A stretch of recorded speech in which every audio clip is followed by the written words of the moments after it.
ليل آخر إنه يبدأ دائما بنفس الطريقة، أليس كذلك؟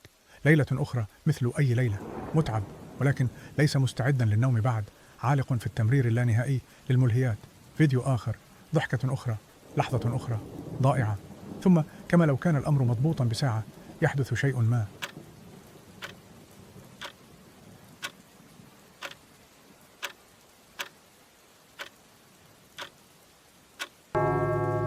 يصل منتصف الليل والهواء يصبح مختلفا، أثقل، وفجأة تتسلل الفكرة: ماذا أفعل بحياتي؟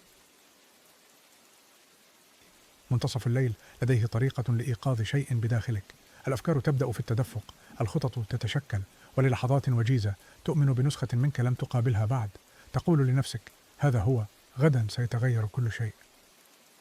لكن بعد ذلك يأتي الصباح، والنسخة منك التي حلمت بجرأة الليلة الماضية تصبح بعيدة، يثقل الواقع وتتلاشى الشرارة. هل تساءلت يوما لماذا يصبح الإيمان بنفسك أصعب خلال النهار؟ الأمر ليس مجرد شعور، بل هو جزء من تكوينك البيولوجي. في الليل تنخفض هرمونات التوتر ويهدأ ضجيج النهار، عقلك يخفف قبضته، وفجأة يصبح المستحيل ممكنا. لكن مع شروق الشمس يرتفع الكورتيزول، يعود عقلك إلى وضع البقاء، يقيس المخاطر، يرشح الأحلام من خلال مرشح الواقع، لأن هذا هو ما نحن مبرمجون عليه. القمر لا ينام أبدا، الأرضيات تصدر أصواتا خافتة. هل هذا أنت؟ أم أنني أرى أشياء غير موجودة؟ مكسور بتلك اللحظات الأخيرة، كيف لي أن أعرف؟ لقد كنا. ربما لا يتعلق الأمر بالوفاء بكل وعد قطعته لنفسك عند منتصف الليل.